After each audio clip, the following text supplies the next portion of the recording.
Hi guys, ಭಾಗ 1 video ನೋಡಿದ್ದೀರಾ? ಇದು ಭಾಗ 2 ವಿಡಿಯೋ. ಸೊ ಬಸಪ್ಪನವರು ನಮ್ಮ ಮನೆ ಒಳಗಡೆ ಬಂದರು ಅಂದ್ಕೊಂಡ್ವಿ ಅನ್ನೋಷ್ಟರಲ್ಲಿ ಅಲ್ಲಿ ಒಂದು ಊಹಿಸಲಾಗದಂತಹ ಘಟನೆ ನಡಿಬೇಕಾಗಿತ್ತು. ಸೊ ಯಾವ ರೀತಿ ನಡೀತು ಅನ್ನೋದನ್ನು ನೀವೇ ನೋಡ್ಕೊಂಬನ್ನಿ. ಅದಕ್ಕಿಂತ ಮುಂಚೆ ನೀವು ಮಾಡಬೇಕಾಗಿರೋದಿಷ್ಟೇ. Welcome to my YouTube channel. Like ಮಾಡಿ, ಕಮೆಂಟ್ ಮಾಡಿ, ಶೇರ್ ಮಾಡಿ, ಹಾಗೆ ಸಬ್ಸ್ಕ್ರೈಬ್ ಆಗೋದನ್ನು ಮರಿಬೇಡಿ ಅಂತ ಹೇಳ್ತಾ ನಾನು ನಿಮ್ಮ ಪ್ರೀತಿಯ ಬೆಂಕಿ ರೇಖಾ ಗೌಡ. ಸೊ ಭೂಮಿ ಸಿದ್ದೇಶ್ವರ ಬಸಪ್ಪನವರು ಬೀದಿ ಮೆರವಣಿಗೆ ಬಂದರು. ಅದಾದ ನಂತರ ನಮ್ಮ ಮನೆ ಒಳಗಡೆ ಎಂಟ್ರಿ ಕೊಡಬೇಕು, ಬಲಗಾಲಿಟ್ಟು ಬಂದೇ ಬಿಟ್ಟರು ಅಂದ್ಕೊಂಡ್ವಿ. ಆದರೆ ಅವರು ಸ್ವಲ್ಪ ಹೊತ್ತುಗಳ ಕಾಲ ಆ ಒಂದು ತಮಟೆ ಶಬ್ದಗಳನ್ನ ಕೇಳ್ತಾ ನಿಂತ್ಕೊಂಡೇ ಬಿಟ್ಟರು ಕಣ್ರಿ. ಎಷ್ಟೊತ್ತು ಅಂದರೆ ಒಂದು ಹಾಫ್ ಆನ್ ಅವರ್ ಮೇಲೆ ಆಗಿತ್ತು. ಅವರು ಅದೇ ರೀತಿ ಆ ತಮಟೆಯವರೇ ಬಡ್ದು ಸುಸ್ತಾಗೋದ್ರೆ ಹೊರತು ಅವರು ಕೈ ನೋವು ಬಂದು ಬಿಟ್ಟೇ ಬಿಟ್ಟರು. ಗೆದ್ದಿದ್ದೇ ನಮ್ಮ ಬಸವಪ್ಪನವರು. ಏನೋಪ್ಪ ಆಯ್ತು, ಏನೋ ಖುಷಿಯಿಂದ ಏನೇ ಆಗಲಿ ದೇವ್ರುಗಳಿಗೆ ಆ ತಮಟೆ ಶಬ್ದ ಅಂದರೆ ಇಷ್ಟ ಇರುತ್ತೆ ಅಲ್ವಾ. ಈಗ ನಮಗೆ ಒಂದು ಮ್ಯೂಸಿಕ್ ಅಂತಂದ್ರೇ ಎದ್ದು ಕುಣಿದು ಕುಪ್ಪಳಿಸ್ಬೇಕು ಅಂತ ಆಗತ್ತೆ. ಹಾಗೆ ಎಲ್ಲರೂ ಕೂಡ ನಮ್ಮ ಚಿಕ್ಕಮ್ಮಂದರು ಅಲ್ಲಿ ಬಂದಿರತಕ್ಕಂಥ ಜನಗಳೆಲ್ಲ ಬಸಪ್ಪನವರಿಗೆ ಪಾದ ಪೂಜೆ ಅಂದರೆ ನಮಸ್ಕಾರವನ್ನು ಮಾಡ್ಕೊತಾ ಇದ್ರು. ಹಂಗೆ ತಮಟೆ ಶಬ್ದಗಳನ್ನು ಕೂಡ ಅಂದರೆ ಕೆಲವರು ಸುಸ್ತಾಗಿ ಹಾಗೆ ಆಗಲ್ಲ ಕಣಯ್ಯ ಅಂತ ಹೇಳ್ಬಿಟ್ಟಾದ್ರು. ಆದರೂ ಕೆಲವರು ಒಬ್ಬರು ಇಬ್ಬರು ಬಡಿತಾ ಇದ್ರು. ದೇವ್ರನ್ನ ಹುರಿದುಂಬಿಸ್ಬೇಕು ಅಂತ ಹೇಳ್ತಾರಲ್ಲ, ಆ ರೀತಿಯಲ್ಲಿ ಅವರು ಬಡಿತಾ ಇದ್ರು. ನಮ್ಮ ಮನೆ ಕಡೆ ಸ್ವಲ್ಪ ಹೊತ್ತು ಬಸಪ್ಪನವರು ತಮ್ಮ ದೃಷ್ಟಿ ಇಟ್ಟು ನೋಡ್ತಿದ್ದಾರೆ.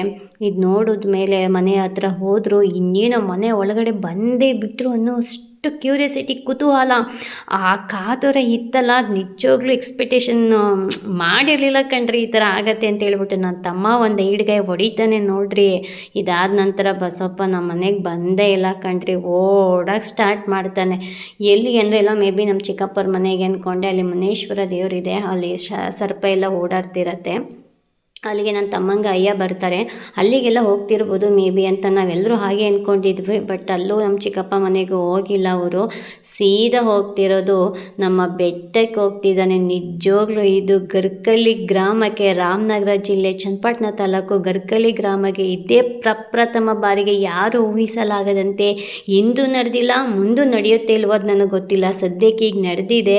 ನಮ್ಮ ತಾತ ಮುತ್ತಾತ ಕಾಲಂತಿಂದಲೂ ನಡೆದಿಲ್ಲ. ನಮ್ಮಪ್ಪ ಅವ್ರ ತಾತ ಮುತ್ತಾತ ಏನು ಒಟ್ಟಿನಲ್ಲಿ ಗರ್ಕಳ್ಳಿನಲ್ಲಿ ಹಳೇ ತಲೆಗಳಿದೆಯಲ್ಲ, 60 ವರ್ಷ 70 ವರ್ಷ ಆಗಿರೋರೆಲ್ಲ, ಅವರು ಕೂಡ ಒಂದು ಕ್ಷಣ ದಂಗಾಗ್ತಾರೆ. ಯಪ್ಪ ಏನಿದು ಬೆಟ್ಟಕ್ಕೆ ಬಸವಪ್ಪ ಹತ್ತಿದೆ ಅಂತೇಳಿ. ಒಟ್ಟಿನಲ್ಲಿ ಗರ್ಕಳ್ಳಿ ಗ್ರಾಮದಲ್ಲಿ ಇತಿಹಾಸವನ್ನೇ ಸೃಷ್ಟಿ ಮಾಡಿದಂತಹ ಶ್ರೀ ಭೂಮಿ ಸಿದ್ದೇಶ್ವರ ಬಸಪ್ಪನವರು ಸೃಷ್ಟಿ ಮಾಡಿದರು ಅಂತಲೇ ಹೇಳ್ಬೋದು. ನನ್ನ ತಮ್ಮ ಮತ್ತು ನನ್ನ ಚಿಕ್ಕಪ್ಪನ ಮಗ, ನನ್ನ ತಮ್ಮಂದ್ರಿಗೆ ಎಲ್ಲರೂ ಕೂಡ ನಾನು ಕೇಳ್ಕೊತಿದ್ದಾರೆ, ಬೇಡ ಕಣಯ್ಯ ಬೆಟ್ಟಕ್ಕಾಗಲ್ಲ ಬಯ್ಯ, ನಾವು ಏನೋ ನಮ್ಮ ಮನೆಗೆ ಬಂದಿದೆಯಾ ಪೂಜೆಗೆ, ನಮ್ಮ ಮನೆ ಕಷ್ಟ ಕಳೆದೋಗಯ್ಯ, ಊರು ಉಸುರುವಾರಿ ಎಲ್ಲ ನಿನಗೆ ಬೇಡ ಕಣಪ್ಪ ಬೊಪ್ಪ ಅಂತ ಎಷ್ಟೇ ಕೇಳಿದ್ರು ಕೂಡ ಅವ್ರ ಮಾತನ್ನ ನಮ್ಮ ಬಸಪ್ಪ ಕಿವಿಗೂ ಹಾಕ್ಕೊಂಡಿಲ್ಲ ಕಣ್ರಿ. ಓಡ್ತಾರೆ ಸುಮಾರು ಅಂದರೆ ದಾರಿನೇ 2 ಕಿಲೋಮೀಟ್ರ್ ಇದೆ. ಬೆಟ್ಟ ಹತ್ತೋದಕ್ಕೂ 1 ಕಿಲೋಮೀಟ್ರ್ ಇದೆ. ಟೋಟಲ್ ಆಗಿ 4 ಕಿಲೋಮೀಟ್ರ್ ಅಂತಲೇ ಅಂದ್ಕೊಳ್ಳೋಣ. ಇಲ್ಲಿ ಫಸ್ಟು ಹೋಗ್ತಿರುವಂಥ ದಾರಿ ಅಂದರೆ ಅಂದರೆ ನಮ್ಮ ಸಿದ್ದೇಶ್ವರ ಸ್ವಾಮಿಯವರು ಪಾದವನ್ನು ಹೂಡ್ತಾರಂತೆ. ಅಲ್ಲಿ ನೆಲೆಯಾಗಲಿಕ್ಕೆ ಫಸ್ಟ್ ಬರ್ತಾರಂತೆ. ಕೋಳಿ ಏನೋ ಕೂಗಿ ಸೌಂಡ್ ಕೇಳಿ ಅಲ್ಲಿ ಪಾದವನ್ನು ಬಿಟ್ಟು ಬೆಟ್ಟಕ್ಕೆ ಹೋದ್ರು ಅಂತ ಅಜ್ಜಂದ್ರೆಲ್ಲ ಹೇಳ್ತಾ ಇದ್ರು. ನೋಡಿ, ಬೆಟ್ಟದ ಸಿದ್ದೇಶ್ವರು ಕರೆದ್ರು ಅಂತ ಹೇಳಿಬಿಟ್ಟು ನಮ್ಮ ಶ್ರೀ ಭೂಮಿ ಸಿದ್ದೇಶ್ವರ ಬಸಪ್ಪನವರು ಯಾವ ರೀತಿ ಓಡೋಗ್ತಾ ಇದ್ದಾರೆ ಅಂತ ಹೇಳ್ಬಿಟ್ಟು ನಮ್ಮ ಹುಡುಗರ ಬಸಪ್ಪ ಎಲ್ಲೆಲ್ಲಿ ನಿಂತ್ಕೊತಾರೆ ಅಲ್ಲೆಲ್ಲ ಕರ್ಪೂರ ಹಚ್ಚಿದ್ರು ಕೂಡ ಭಗವಂತ ಹಿಂದಿರುಗಿ ವಾಪಸ್ ಮನೆಗೆ ಬಂದಿಲ್ಲ. ಬೆಟ್ಟ ಹತ್ತಿ ಸಾಧನೆ ಮಾಡೇ ಇದೊಂದು ಸಾಧನೆ ಅಂತ ಹೇಳ್ಬೋದು ಈ ಬಸಪ್ಪನಿಗೆ. ಹೇಳ್ತಿಲ್ವಾ, ಇದನ್ನು ಯಾರು ಕಲ್ಪನೆನೂ ಮಾಡ್ಕೊಂಡಿರಲಿಲ್ಲ, ಊಹಿಸ್ಕೊಂಡಿರಲಿಲ್ಲ, ಹಿಂದೆಂದೂ ನಡೆದಿರಲಿಲ್ಲ. ಆ ಗರ್ಕಳ್ಳಿ ಗ್ರಾಮದಲ್ಲಿ ನಡೆದೇ ಇರಲಿಲ್ಲ ಈ ಥರ ಬಸವಪ್ಪ ಬಂದು ಬೆಟ್ಟ ಹತ್ತಿದೆ ಅಂತೇಳಿ. ಅಂದರೆ ಬಸಪ್ಪನವ್ರು ಬರ್ತಾಯಿದ್ರು. ಆ ಒಂದು ಬಸಪ್ಪನ ಫಸ್ಟ್ ಮೆಟ್ಲು ಇದೆಯಲ್ಲ ಅಲ್ಲಿಗೆ ಹೋಗಿ ವಾಪಸ್ ಬರ್ತಿದ್ರೆ ಹೊರತು ಪೂರ ಬೆಟ್ಟನ ಇದುವರೆಗೂ ಯಾವ ಬಸಪ್ಪನೂ ಹತ್ತಿರಲಿಲ್ಲ. ಈ ಬೆಟ್ಟವನ್ನು ಹತ್ತಿಸಿ ನಮ್ಮ ಬಸಪ್ಪನವರು ಒಂದು ಸಾಧನೆಯನ್ನೇ ಮಾಡಿದ್ದಾರೆ ಅಂತಲೇ ನಾವು ಅಂದ್ಕೋಬೋದು ಕಣ್ರಿ. ಗ್ರೇಟ್ ಶ್ರೀ ಭೂಮಿ ಸಿದ್ದೇಶ್ವರ ಬಸಪ್ಪನವರು. ಇದು ತುಂಬ ಲಾಂಗ್ ವಿಡಿಯೋ ಇದೆ, 13 ನಿಮಿಷ ವಿಡಿಯೋ ಇದೆ. ನೀವೆಲ್ಲೂ ಇದನ್ನೇ ವಿಡಿಯೋನ ಸ್ಕಿಪ್ ಮಾಡ್ದೇ ನೋಡಬೇಕು. ನೋಡಿ ಗರ್ಕಳಿ ಸಿದ್ದೇಶ್ವರ ಸ್ವಾಮಿಯವರು ಇಲ್ಲಿ ಪಾದ ಊರಿರ್ತಾರೆ. ಆ ಜಾಗ ಅಲ್ಲಿ ಒಬ್ಬೆ ಎಲ್ಲ ಬೆಳ್ಕೊಂಡಿದೆ. ಆ ಜಾಗದಲ್ಲಿ ಕರ್ಪೂರ ಹಚ್ತಾರೆ, ಹೋಗ್ಲಿ ವಾಪಸ್ ಬರಲಿ ಅಂತೆ. ಆದರೂ ಬರಲ್ಲ, ನಡ್ಕೊಂಡು ಬರ್ತಾ ಇದ್ದಾರೆ. ನೋಡಿ ಇಲ್ಲೆಲ್ಲ ನಾವು ಚಿಕ್ಕ ವಯಸ್ಸಲ್ಲೆಲ್ಲ ನಾವು ಬೆಟ್ಟ ಹೋಗ್ಬೇಕಾದ್ರೆ ನಡ್ಕೊಂಡೇ ಹೋಗ್ತಾ ಇದ್ವಿ, ನಡ್ಕೊಂಡೇ ಬರ್ತಾ ಇದ್ವಿ. ಆ ಕಡೆ ಈಗ ಮಾವಿನಕಾಯಿ ಸೀಸನಲ್ಲಿ ಆ ಕಡೆ ಈ ಕಡೆ ಮಾವಿನಕಾಯಿ ಎಲ್ಲ ಬಿಡ್ತಾ ಇತ್ತು. ಕದ್ದು ಕದ್ದು ಕಿತ್ಕೊಂಡೆಲ್ಲ ತಿನ್ಕೊಂಡು ಬರ್ತಾ ಇದ್ವಿ. ಆ ಮೆಮೊರೀಸ್ ಎಲ್ಲ ಒಂಥರ ಚೆನ್ನಾಗಿರತ್ತೆ. ಇದು ಸುಮಾರು ಬೆಟ್ಟಕ್ಕೆ ಏನಿಲ್ಲ ಅಂದರೂ ಸುಮಾರು 1 ಕಿಲೋಮೀಟ್ರ್ ದಾರಿ ಇರುತ್ತೆ. ಹೋಗ್ತಾ ಇರ್ತಾರೆ. ಅಪ್ಪ ಯಾವ ರೀತಿ ಓಡಿದ್ರು ಅಂತಲೇ ಹೇಳೋಕ್ಕೂ ಅಸಾಧ್ಯನೇ ಕಣ್ರಿ. ಗೌಸೆ ಎಲ್ಲ ಬಿದ್ದೋಗಿರುತ್ತೆ. ಆ ರೀತಿ ಓಡೋಕ್ಕೆ ಸ್ಟಾರ್ಟ್ ಮಾಡ್ತಾರೆ. ಇದನ್ನೆಲ್ಲ ನಾನು ಹೇಳೋದಕ್ಕಿಂತ ಒಮ್ಮೆ ನೀವೇ ನೋಡ್ಕೊಂಡು ಬನ್ನಿ ಅಂತ ಹೇಳ್ತೀನಿ ಕಣ್ರಿ. ನೀವು ನೋಡಾದ್ಮೇಲೆ ನಿಮ್ಮ ಅನಿಸಿಕೆ ಅಭಿಪ್ರಾಯಗಳನ್ನ ದಯವಿಟ್ಟು ನಮಗೆ ಕಾಮೆಂಟ್ ಬಾಕ್ಸಲ್ಲಿ ತಿಳಿಸ್ಬೇಕು ಅಂತಲೂ ಕೂಡ ರಿಕ್ವೆಸ್ಟ್ ಮಾಡ್ಕೊತೀನಿ. ಇದು ಬನ್ನಿ ಮಂಟಪ. ಈಗ ದಸರಾ ಟೈಮಲ್ಲಿ ಅಲ್ಲಿ ಬನ್ನಿ ಮಂಟಪಕ್ಕೆ ನಮ್ಮ ಶ್ರೀ ಚಾಮುಂಡೇಶ್ವರಿ ತಾಯಿ ಹೋಗ್ತಾರಲ್ವ, ಅದೇ ರೀತಿ ನಮ್ಮ ಸಿದ್ದೇಶ್ವರ ಸ್ವಾಮಿಯವರು ಸಾಕ್ತೇವ ಮೌತ್ತೇವಮ್ಮರು ಬರ್ತಾರೆ ಇಲ್ಲಿಗೆ. ಬನ್ನಿ ಮರನೂ ಕೂಡ ಇದೆ. ಇದೇ ಒಂದು ಮಂಟಪದಲ್ಲಿ ಆ ದೇವರುಗಳನ್ನ ಇಳ್ಕೋದು. ಇದಾದ ನಂತರ ಮತ್ತೆ ಬೆಟ್ಟ ಇನ್ನೊಂದು ಅರ್ಧ ಕಿಲೋಮೀಟ್ರ್ 1 ಕಿಲೋಮೀಟ್ರ್ ಹತ್ತತ್ರ ಇದೆ ಅನ್ನೋಂಗೆ ಮತ್ತೆ ಅವರು ಓಡೋಕ್ಕೆ ಸ್ಟಾರ್ಟ್ ಮಾಡ್ತಾರೆ ಬಸವಪ್ಪನವರು. ಅಂದರೆ ಹತ್ತೋದು ಹೇಗೆ ಅಂದರೆ ಹಪ್ಪಿದೆ, ಒಂದೇ ಸಮ ಬೆಟ್ಟ ಇದ್ದರೆ ಹತ್ಬೋದು ಕಣ್ರಿ. ನಾವು ಕೆಳಗೆ ಹತ್ತಕ್ಕಾಗಲ್ಲ, ನಮಗೇನೆ ಎಷ್ಟು ಸುಸ್ತಾಗತ್ತೆ ಗೊತ್ತಾ. ನಿಜವಾಗ್ಲೂ ಇನ್ನು ನಮಗೆ ಸಿದ್ದಪ್ಪನಿಗೆ ಊರಲ್ಲೆಲ್ಲ ಕರಿಕಲ್ಲಯ್ಯ ಅಂತಲೂ ಕೂಡ ಕರೀತಾರೆ. ಬೆಟ್ಟದ ಹತ್ತತ್ರ ಬಂದೇ ಬಿಟ್ಟರು ಕಣ್ರಿ. ಈಗ ಎಲ್ಲ ಗಿಡಗಳೆಲ್ಲ ಆಗ ಚಿಕ್ಕ ಚಿಕ್ಕಾಗಿದ್ವಿ, ಈಗೆಲ್ಲ ದೊಡ್ಡದಾಗಿದೆ. ಒಂಥರ ಹಚ್ಚ ಹಸಿರು ಕೂಡ ತುಂಬ ಚೆನ್ನಾಗಿ ಕಾಣಿಸ್ತಾ ಇದೆ. ಬೆಟ್ಟ ಗುಡ್ಡ ಕಾಡು ನದಿ ಇದೆಲ್ಲ ಇದ್ರೇ ಚೆಂದ ಅಲ್ವೇನಿ. ಅದೇ ಒಂದು ಸುಂದರ ಪ್ರಕೃತಿ ನಿಯಮ ಅಂತ ಚೆನ್ನಾಗಿರುತ್ತೆ ನೋಡಲಿಕ್ಕೆ. ಇದು ಅರಕೆ ಮುಡಿ ತೆಗಿತಾ ಇರ್ತಾರೆ. ಅಲ್ಲೂ ಬಸವಪ್ಪನವರು ಫಸ್ಟ್ ಅಲ್ಲಿಗೆ ಹೋಗ್ತಾರೆ. ಅವ್ರು ಎದುರುಕೊಂಡು ಪಾಪನೂ ಕೂಡ ಎತ್ಕೊಂಡು ಬಿಡ್ತಾರೆ. ಅವರು ಮುಡಿ ತೆಗೆಯೋರು ಕೂಡ ಭಯ ಪಟ್ಕೊಂಡಿರ್ತಾರೆ. ಏನೂ ಆಗಲ್ಲ ಕುಂತ್ಕೊಳ್ಳಿ ಅಂತೇಳಿ ಅವ್ರನ್ನ ಕೂರಿಸ್ತಾರೆ. ಪಾದವನ್ನು ನಮಸ್ಕಾರವನ್ನು ಮಾಡ್ಕೊತಾರೆ. ಅವರು ಕೂಡ ಕಾಣಿಕೆಯನ್ನು ಕೊಟ್ಟು ಬಸವಪ್ಪನಿಗೆ ಕಳಿಸ್ತಾರೆ. ನೋಡ್ರಿ ಅಂತೂ ಇಂತೂ ಈ ಸಾಧನೆ ಮಾಡಿದ್ರೆ ಅಂತಲೇ ಹೇಳ್ಬೋದು. ಇದನ್ನು ಮೆಟ್ಲ ಹತ್ರ ಬಂದೇ ಬಿಟ್ಟರು ಕಂದ್ರೆ. ಪ್ರಥಮ ಬಾರಿಗೆ ಇತಿಹಾಸವನ್ನೇ ಸೃಷ್ಟಿ ಮಾಡಿದ ಶ್ರೀ ಭೂಮಿ ಸಿದ್ದೇಶ್ವರ ಬಸವಪ್ಪನವರಿಗೆ ಮತ್ತೊಮ್ಮೆ ಜೈಕಾರವನ್ನು ಹೇಳ್ತಾ ಬೆಟ್ಟ ಯಾವ ರೀತಿ ಹತ್ತಿದ್ರು, ಯಾವ ರೀತಿ ಹೇಳಿದರು ಅಂತ ನೀವೇ ನೋಡ್ಕೊಂಬನ್ನಿ. ಸೊ ನಮ್ಮ ಸಿದ್ದಪ್ಪನ ಬಗ್ಗೆ ಒಂದು ಸಣ್ಣದೊಂದು ಕಥೆ ಹೇಳ್ತೀನಿ, ನನಗೆ ಗೊತ್ತಿರೋದು. ಸ್ವಾಮಿ ಸಿದ್ದೇಶ್ವರ ಬಸವಪ್ಪನವರು ಕೋಪ ಮಾಡಿಕೊಂಡು ಇದಕ್ಕೆ ಹೋಗ್ತಾಯಿದ್ರಂತೆ, ಹಂದ್ರಳ್ಳಿ ಬೆಟ್ಟಕ್ಕೆ ಹೋಗ್ತಾಯಿದ್ರಂತೆ. ಆಗ ಒಂದೇ ದಿನದಲ್ಲಿ ಒಂದೇ ರಾತ್ರಿಯಲ್ಲಿ 2 ಮರಗಳು ಬೆಳೆದು ನಿಂತಿದೆ. ಆ ಮರಗಳು ಕೂಡ ಇವತ್ತಿಗೂ ಎಷ್ಟೋ ವರ್ಷ ಆಗಿರ್ಬೋದು, ಅದಕ್ಕೆ ಎಷ್ಟು ವರ್ಷ ಅಂತ ಮ್ಯಾಕ್ಸಿಮಮ್ ನನಗೂ ಕೂಡ ಗೊತ್ತಿಲ್ಲ. ಆ ಮರಗಳು ಎಂಥ ಕಾಲದಲ್ಲೂ ಕೂಡ ಒಣಗಿಲ್ಲ, ಬಾಡೋದಿಲ್ಲ. ತುಂಬ ತುಂಬ ತುಂಬ ತುಂಬ ಹಳೆ ಮರಗಳು ಅವು.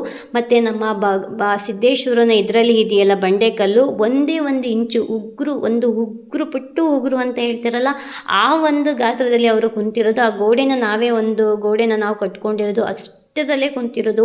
ಈ ನಮ್ಮ ಗರ್ಕಳಿ ಸಿದ್ದೇಶ್ವರನ ಮಹಿಮೆಯ ಬಗ್ಗೆ ಹೇಳಬೇಕಂದ್ರೆ ಸಾಕಷ್ಟು ಇದೆ ಕಣ್ರಿ. ನಮಗೆ ಗೊತ್ತಿರೋದಿಷ್ಟೇ.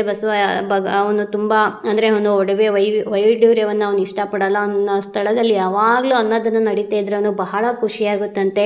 ಅದರಲ್ಲಿ ನಮ್ಮದು ಬೆಡ್ತರ ಹಬ್ಬ ಅಂತ ಬರುತ್ತೆ, ಜಾತ್ರೆ ಹಬ್ಬ. ಆ ಹಬ್ಬದಲ್ಲಂತೂ ಅವನು ಹಿಂಗೆ ಮೆರೀತಾನೆ ಅಂದರೆ 2 ಕಣ್ಣು ಸಾಲದು ಕಣ್ರಿ, ಆ ರೀತಿ ಮೆರೀತಾನೆ. ಇದು ಮಧ್ಯ ಬೆಟ್ಟದಲ್ಲಿರ್ತಕ್ಕಂತಹ ನಮ್ಮ ಬಜರಂಗಿ ಬಲಿ ಆಂಜನೇಯ ದೇವಸ್ಥಾನ. ಫಸ್ಟ್ ಇವ್ರು ನೆಲೆಸಿದ್ದಾರೆ, ಇವ್ರ ಹತ್ರ ಹೋಗ್ತಾರೆ.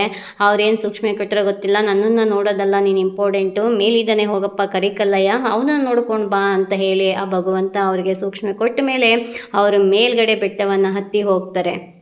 ಮೇಲ್ಗಡೆ ಬೆಟ್ಟ ನಿಜವಾಗ್ಲೂ ಕಂಡ್ರೆ ಬೆಟ್ಟದ ಮೇಲೆ ನಿಂತ್ಕೊಂಡು ಆ ಒಂದು ಪ್ರಕೃತಿನ ನೋಡೋದಿರುತ್ತಲ್ಲ, ಅದು ಒಂಥರ ತುಂಬ ಸೊಗಸಾಗಿರುತ್ತೆ.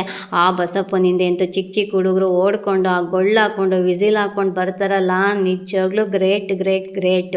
ಆ ಆಂಜನೇಯನ ಪೂಜೆಯನ್ನು ಮುಗಿಸ್ಕೊಂಡು ಮೇಲ್ಗಡೆ ಬರ್ತಾ ಇದ್ದಾರೆ. ಅಲ್ಲಿ ಕೆಲವರೆಲ್ಲ ಲೈವ್ ವಿಡಿಯೋನೇ ಮಾಡಿಬಿಟ್ಟಿದ್ದಾರೆ, ಫೇಸ್ಬುಕ್ ಯೂಟ್ಯೂಬ್ ಅಂತೇಳಿ ಲೈವಾಗೇ ಮಾಡಿಬಿಟ್ಟಿದ್ದಾರೆ. ನಾವು ಮನೆಯಲ್ಲಿ ಕಾಯ್ತಾ ಕುಂತಿದ್ವಿ ಎಷ್ಟೊತ್ತಿಗೆ ಬರತ್ತಂತ. ತುಂಬ ಜನ ಕ್ರೌಡ್ ಆಗಿದ್ರು. ಬರುತ್ತೆ ಮೇ ಬಿ ಬೆಟ್ಟ ಹತ್ತಲ್ಲ ಅಂತ ಎಲ್ಲ ಅಂದ್ಕೊಂಡಿದ್ರು. ಗರ್ಕಳಿ ಗ್ರಾಮಸ್ಥರೆಲ್ಲ ಕೂಡ ಅಂದ್ಕೊಂಡಿದ್ರು ಬೆಟ್ಟ ಹತ್ತಲ್ಲ, ಆಲ್ಮೋಸ್ಟ್ ಏನೋ ಹೋಗಿ ಒಂದು ಬೆಟ್ಟದ ಹತ್ರ ಬಂದುಬಿಡ್ತಾರೆ ಅಂತ. ಆದರೆ ಅದು ಸುಳ್ಳಾಯಿತು.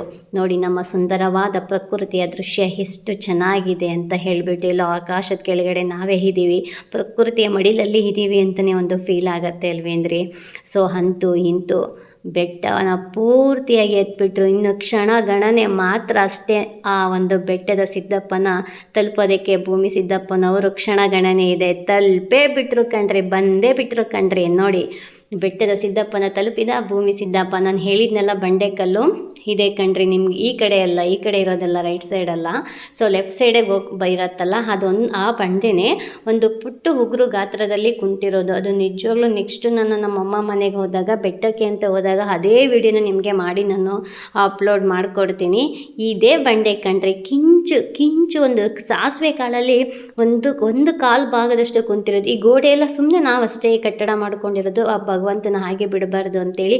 ನೋಡಿ, ನಮ್ಮ ಸಿದ್ದೇಶ್ವರನಿಗೆ ಯಾವುದೇ ರೀತಿ ಕೆತ್ತನೆ ಇಲ್ಲ, ಏನಿಲ್ಲ, ಅವರೇ ಅದೇ ಉದ್ಭವ ಆಗಿರುವಂಥದ್ದು. ಅವನು ಹಿಂದೆಗಡೆ ಹುತ್ತ ಇದೆ, ಬಟ್ ಅದು ಯಾರ ಕಣ್ಣಿಗೂ ಕಾಣಿಸಲ್ಲ. ಚಿಕ್ಕ ಮಕ್ಕಳು ಅಂದರೆ ಪುಟ್ಟ ಮಕ್ಕಳುಗಳಿಗೆ ಹೋದಾಗ ಅಲ್ಲಿನ ಪ್ರಸಾದವನ್ನು ತೆಗೆದು ಕೊಡ್ತಾರೆ. ಇದೇ ಮರ ನಾನು ಹೇಳಿದ್ನಲ್ಲ, ಮರಗಳು ನೀನು ಬೆಳೆದಿದ್ದು ಅಂತೇಳಿ, ಅದೇ ಮರ. ಮತ್ತು ಇಡೀ ಕಲ್ಲು ಕೂಡ ಬೆಳ್ಕೊಳ್ತಾ ಹೋಗ್ತಾ ಇತ್ತು.